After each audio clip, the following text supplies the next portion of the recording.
Hey guys, Noel here, and it is Monday night, and well, we have a little bit of time on our hands because it is wonderful, glorious Christmas break. I thought it would be fun for us to do a comparative console analysis for the video game section of the YouTube channel.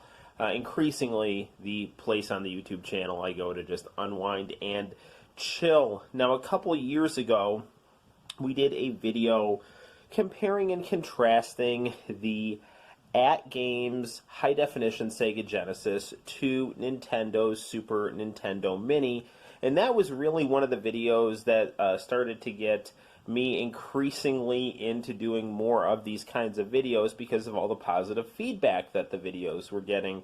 So we're in a situation now where we have several types of mini Sega Genesis, or should I say Genesis? I don't know how that would work, but anywho, I thought it would be fun to kind of compare and contrast these. So what we're going to do is we're going to start off with our good old friend, the high-definition AtGames Sega Genesis.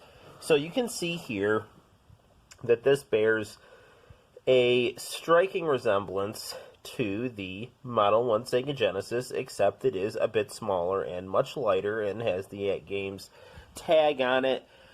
And it doesn't have the whole high-definition graphics, thing over the top. So it does look noticeably different than a Model 1 Genesis, but also pretty similar, if that makes sense. Now, the great thing about this Sega Genesis Mini is that you have a cartridge slot to play all kinds of Sega Genesis cartridges. And if you actually look into my channel, I have a whole video where I do some cartridge tests to see what does and does not play. And I would say about 75 to 80% of the cartridges in that video, if memory serves me correctly, played. And maybe actually a bit more. But there's definitely going to be some that will not play. And the downside is, if you're playing a game like RBI Baseball, sadly I found the lag on this for certain games, like RBI Baseball, to actually make some of those games pretty darn unplayable, especially if you're playing a baseball time that requires specific timing. But really, the lag on this system is not across the board. There's plenty of Sega Genesis games you can play on the system with no notable delay in terms of the flow of the game and your inputs. And what's great, too, is, you get this nice 6-button controller here that looks and feels quite similar to the original, but it is definitely something fairly generic looking. No Sega branding on this. But what's cool is that we have a lot of nice games on this thing. So we can scroll here. There's a little bit of an awkward user interface with this particular Sega. So rather than hitting up and down, you hit like the B button. But some people really complain about that, but it's really not that bad. But you have some really interesting games here. Shakan, the Forever Man, Sonic 2, Arrow Flash, Altered Beast, Virtua Fighter, Rise Star, Phantasy Star 4, Crackdown. And then you get Mega Drive games like Alex Kidd in Miracle World and Psycho Fox. And you get Mortal Kombat 1, 2, and 3. And then you just get a whole host of just interesting Sega games and Game Gear games. Sega Genesis, Sega Game Gear, and Sega Master System all right here. So very, very cool, very nice stuff. And it just goes on. We have a plethora of really nice games with a pretty good selection, too. Decap Attack, Crackdown, E-SWAT, Eternal Champions, the Master System, Fantasy Zone, Fatal Labyrinth, Flicky. I mean, you can read all the interesting stuff that they have here. The audio on this particular Genesis is nowhere nearly as poor as on the low definition AtGames Sega Genesis, which we're going to be seeing pretty quickly here in this video.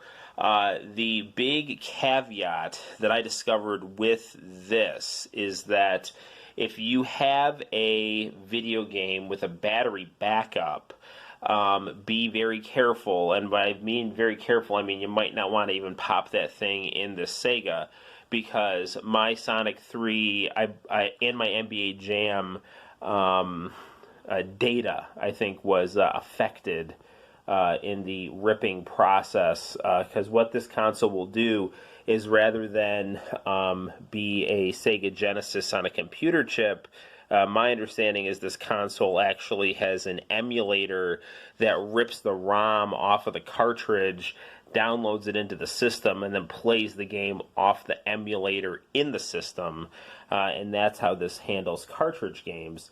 So just be very mindful that if you do have a battery game, a game with a battery in the cartridge with the save feature, you use caution.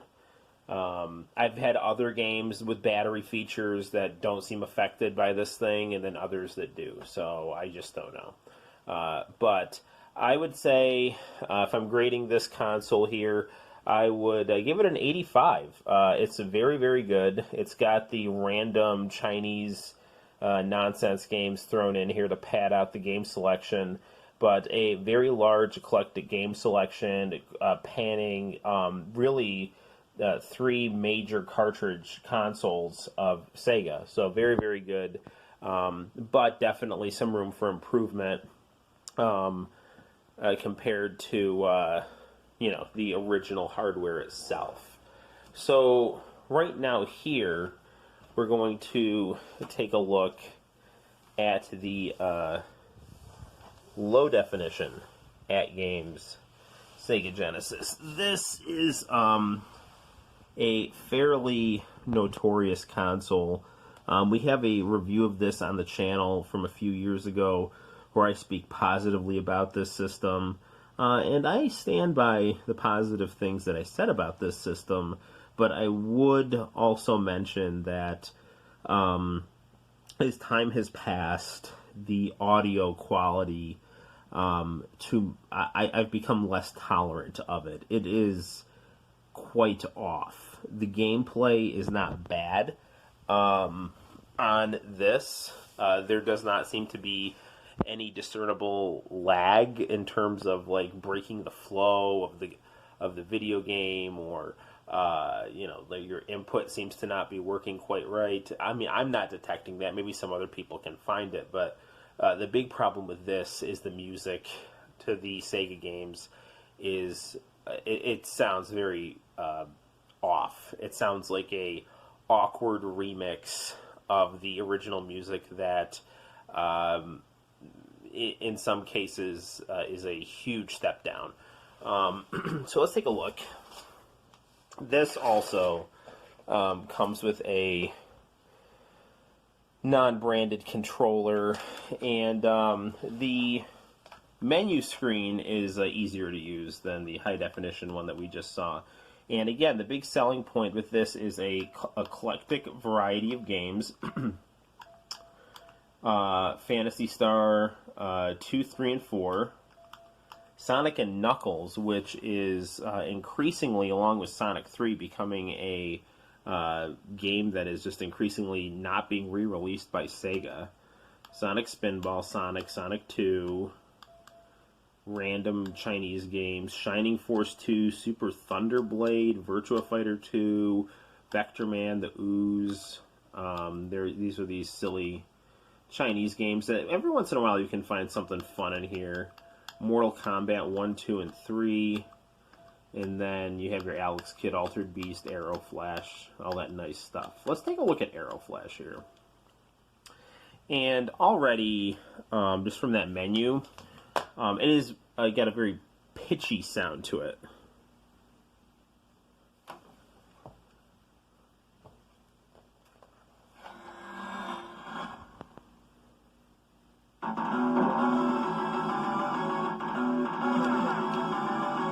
So I'm trying to play this with one hand, but this is a very cool game. But, you know, you can tell it does sound a bit off here.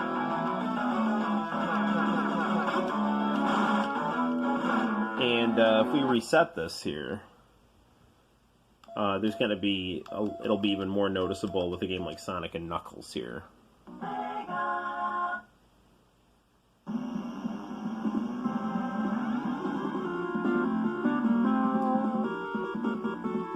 So, I mean, that sounds quite a bit off. But, if you do play the game, I mean, it does flow very smoothly.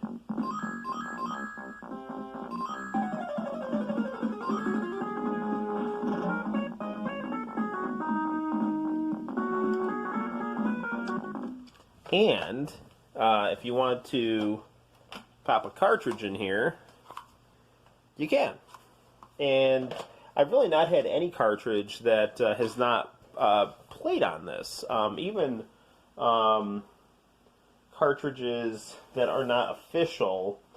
I'm trying to see if I can find my copy of Exodus here. Right here. This is a non-licensed Sega game. And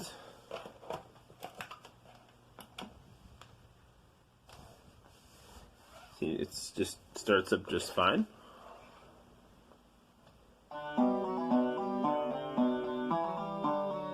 And this connects through RCA. And on a monitor like the AMDEC Color 1, this looks not bad at all.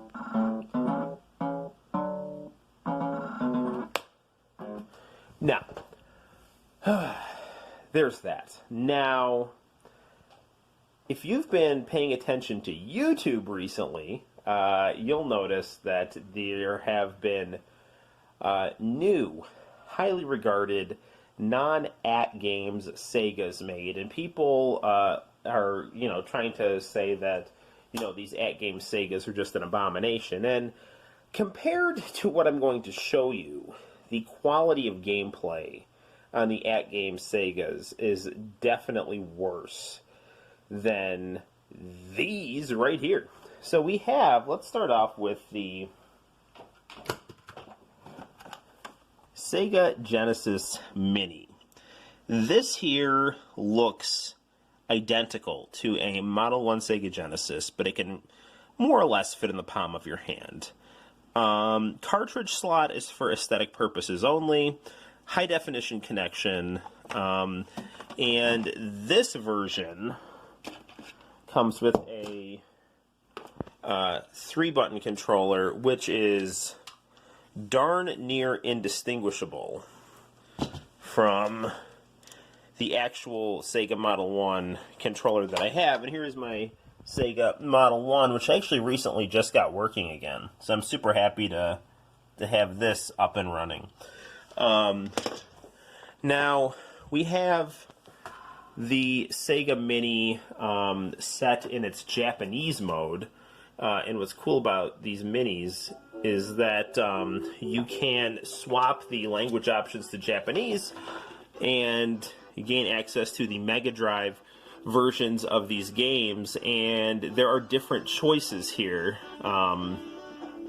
We have Sonic 2, we have Landstalker, we have Shinobi, we have Mickey, World of Illusion, we have Puyo Puyo, we have Alicia Dragoon, we have Bare Knuckle rather than the Streets of Rage, we have Super Street Fighter 2 Dash Plus, and the Sonic Spinball. And the cool thing is just I love the Japanese box art options that you have here.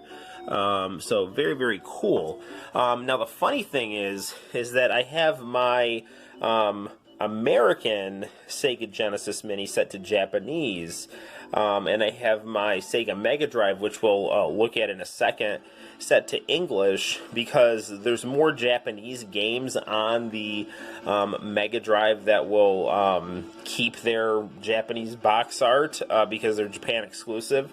And then the other games you'll get in English language. So if you want to play a game like Phantasy Star 4 on your Mega Drive Mini, and you don't speak Japanese, it helps to have it in English, obviously. Now, the cool thing about this right here, in addition to the fact that you get games like, Rockman and Vampire Killer, is the gameplay is down near. I have a hard time distinguishing between these games and the, actual cartridges themselves, because M2, the company that made this, is well renowned for making fantastic ports of Sega Genesis games here. So right now we're going to fire up Street Fighter II Champion Edition, or as it was called in Japan, Street Fighter II Dash. So good stuff here. No, sorry, Street Fighter II Dash plus the Champion Edition. And we have the Dash and Excite options here.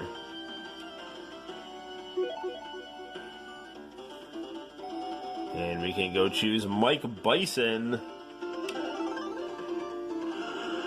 Sorry, I don't have my normal setup here because I'm just kind of moving the phone all over the place because we're reviewing different consoles in different rooms here.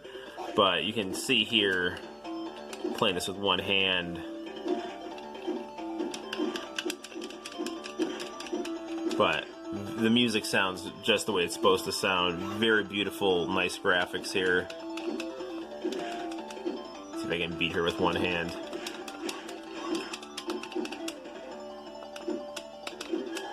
Alright, good deal. So, now, that's the Sega Genesis Mini. Let's take a look at the Mega Drive Mini, what I got for Christmas, and I am quite happy with this. So, this is the Mega Drive Mini. You'll notice aesthetically that it looks just like a Japanese Mega Drive, and the Mega Drive looks a bit different than the Sega Genesis. Same body, but some different text. Nice big gold 16-bit on here, and more emphasis on the fact that this is an intelligent AV terminal. So good stuff. The other cool thing about this is that with your Mega Drive Mini, you will get this nifty. Now, the cool thing about this 6-button controller is, if you're familiar with what the 6-button controller to the Sega Genesis that was released to help you with Street Fighter II Champion Edition looked like, these controllers, again, are pretty much identical. This controller does seem to be a slightly bit bigger than this controller, but I do know that in Japan, things can tend to be smaller, so that this just might be the actual size of the Mega Drive 6-button controller in Japan. But it is very nice that the Japanese Mega Drive does come with the 6-button controller, so you can play games like Street Fighter II with more ease with the 6-button controller. Now, the other cool thing about the Mega Drive and the Genesis is their boxing is phenomenal. This right here is the Mega Drive box that I have with your games on the back. And we have the Genesis box as well, which I'll show you a bit later. But let's actually take a look at our game selection here for the Mega Drive Mini. Now, the Genesis Mini was playing through a full-screen option on the Commodore 64 1084S, going through a S-Video to HDMI converter. So if you want to have your more authentic look for your games, you can get a device like that. But on the nice 4K TV, we have the nifty Mini here for the Mega Drive here. So we're actually going to get out of this Golden Axe demo here, and we'll actually reinsert our controller. And here we go. So, So we have the Mega Drive here, but we have our Genesis menu, and we can see the box art is this cool mix of Mega Drive and Japanese. I'm sorry, Mega Drive Japanese and American Genesis box art that you can compare and contrast aesthetics to. And one of the cool things on this that I was really psyched about was Yu Yu Hakusho. This is a very nice Yu Yu Hakusho fighting game that is not easy to find, and the fact that this was loaded onto this console makes me quite happy. Now, the kind of bummer about this is that we are only getting one Sonic game on here. Now, I do know that Sonic was popular in Japan, but not as popular as he was in the United States. But it also appears that a reason for Sonic only having one game on here is the fact that it looks like each series... no, that's not even true. I was going to say it looks like each series got one game, but Puyo Puyo's got a couple games on here, so... I don't know. Puyo Puyo is Dr. Robotnik's Mean Bean Machine for the gaijins out there. So, yeah. Let's actually play some Yu Yu Hakusho on this. Now, the cool thing is, too, is that when you set your game console to English, you can actually hear English blurbs about this game, even if it's a Japanese game. So, cast of 11 Yu Yu Hakusho favorites, including Yusuke Kuwabara, Kurama, and Hiei, face off in this up to 4-player fighter. Master their techniques and aim for the top. So, let's start this game. And the other cool thing I love about this is the wallpaper options you get. I love this Sonic wallpaper with the stereo speakers. So very, very cool stuff here. And man, it's even got the theme music to it. It's fantastic. And let's use Yusuke real quick. And yeah, so right here we're in anime heaven right here. So you definitely get the cool Japanese games and some American favorites with the Mega Drive Mini. So I'm super happy I have both of these. And while these consoles don't give you a cartridge slot, the video games they do give you are excellent and play just like they're supposed to play. No off music or lag or anything like that. So very, very good stuff. So guys, this was just a fun little video comparing and contrasting my Sega Minis. I'm a big fan of the Sega Genesis and the Sega Mega Drive, and I bear no ill will toward the AtGames consoles. I always think that the AtGames consoles get kind of a bum rap, along with some deserved criticism. But definitely, if you can get your hands on a Mega Drive Mini and a Sega Genesis Mini, please do. I'll show you the box to the Sega Mini. My son kind of tore it here, so it should be actually, yeah, here it is. It's back here in our little closet here. So yeah, my son actually accidentally tore the top, so I don't have it out on display. But this is the Sega Mini box. So it's, again, very, very nice packaging here. So good stuff, guys. Well, thanks for watching this fun comparative analysis video. Maybe this information was useful to you, maybe it wasn't. But nevertheless, I had fun making this video. So until next time, guys, my name is Noel. You take care, and I'll see you soon. Bye-bye.